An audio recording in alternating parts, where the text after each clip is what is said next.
Star प्रवाहावरील Muramba या मालिकेच्या येणाऱ्या पुढील भागात आपण बघणार आहोत की गुढीपाडव्याची तयारी करत असतात आणि रमाला अक्षय म्हणतो की आपण दोघे आपल्या नवीन जीवनाची सुरुवात करणार आहोत.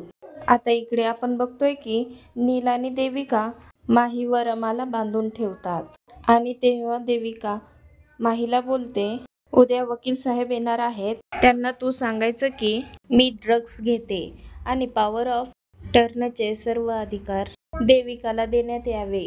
आता माही असे करण्यास नकार देते. आता देविका आणि नीलला माहीचा खूपच राग येतो. त्यानंतर आपण पाहतो नील हा रमाच्या डोक्यावर बंदूक ठेवतो. आता तो देविकाला बोलतो की आपल्याला या रमाला कायमस्वरूपी संपवावं लागेल, म्हणजे आपले अर्धे काम पूर्ण होईल. तेव्हा रमा आणि माही दोघीही खूप घाबरतात.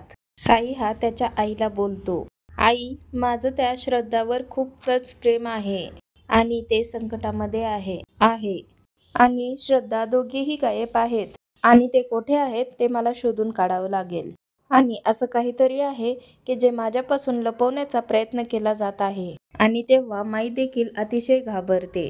आता येणाऱ्या पुढील भागामध्ये साई आणि अक्षय कसा रमाचा शोध घेणार व त्यांची सुटका करणार हे पाहणं अतिशय रंजक ठरणार आहे. अशाच मालिकेंच्या नवनवीन अपडेट्स बघण्यासाठी आपल्या चॅनेलला सबस्क्राईब करा आणि व्हिडिओ आवडला असल्यास लाईक शेअर करायला विसरू नका. संपूर्ण व्हिडिओ पाहिल्याबद्दल तुमचे मनापासून धन्यवाद.